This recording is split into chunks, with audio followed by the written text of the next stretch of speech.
paki-explain lang muna dito kasi na-miss ko yung press ko nyo kanina. Paki-explain lang ano yung letter ninyo kay ano. Oo, paki-explain lang ano yung letter ninyo sa ICI. Letter na nananawagan sa ICI formally na imbestigahan ang mga napakaseryosong aligasyon. Una ni Zaldico, pangalawa ni Yusek Bernardo, na presidente mismo ang nagutos ng mga insertion at nagbayad sila ng kickback sa Malacanang. Kasi of course ang question kasi dyan is the court testimonies are video, hindi siya under oath. So how are you going to convince the ICI na maging part itong testimony ni Zaldico itong as part of the investigation ng ICI? Yung sinabi ni Zaldico kinorroborate substantially ni Yusek Bernardo. Okay.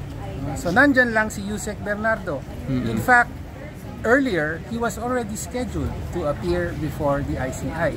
Ngayon, may bago at napakabigat na mga pahayag siya. Na presidente na mismo ang sangkot. Kaya para sa kredibilidad ng independent commission, kailangan ipatunayan at totoong independent, kailangan sa minimum ipatawag si Yusek Bernardo, and after that yung mga ibang opisyal na pinangalanan. E.S. Bersamin, former DBM Secretary Pangandaman, yung mga iba't ibang Yusek, including Yusek Jojo Cadiz ng DOJ. Ayon kay Zaldico, effectively parang siya ang bagman ng presidente.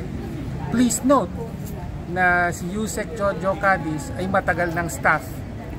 Senador pa lamang si President BBM ay staff na siya. Chief of Staff sa Senado ng presidente.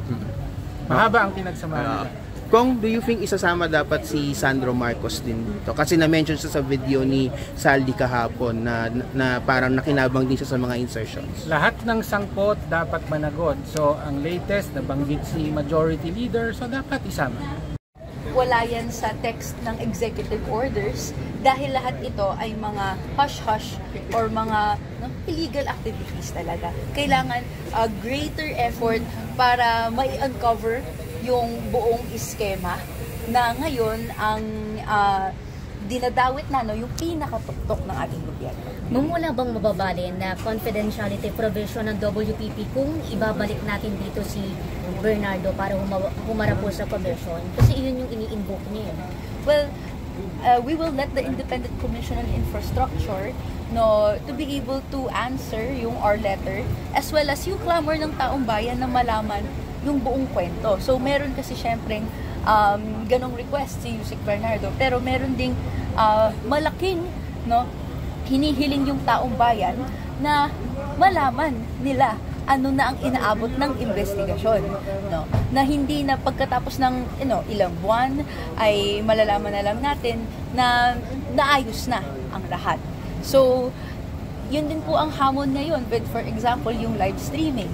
Maraming may mga taong bayan nalalaman na lang na may kongresista sila nakaharap sa hearing.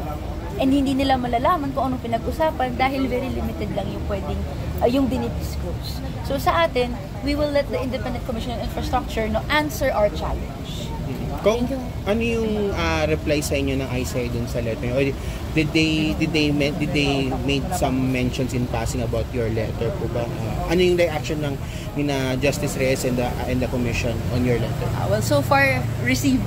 Received pa lang. Palang ang ating Pero are you of course when prompted by the ICI to give your kung meron pang gustong i-explain sa inyo, are you ready to explain? Yes po. Sa bahagi namin, we are very willing and very open to share what we know, to share our analysis. In the same way na actually, sinisiwalat naman na namin ito lahat sa taong bayan, sa lahat ng avenues available to us, interpellation sa budget, sa social media, and the like. We are willing and ready to share all of that and ipakita sa taong bayan na yung pagpapanagot ay dapat may pagkilos. Kong, last lang, kasi yun nga, natanong ko ulit kay Kong Tino, of course, nasabi ni Saldi kahapon na parte si si Majo, Sandro Marcos, na nadamay dun sa issue na to. Do you think dapat isama na rin si the President and Sandro Marcos sa investigation ng ICI? Definitely, kailangang humarap si Yusek Bernardo, kailangang gawin ng makakaya ng Estado, no, na pauwiin, pabalikin at maipaharap si former Representative Zaldico sa ICI.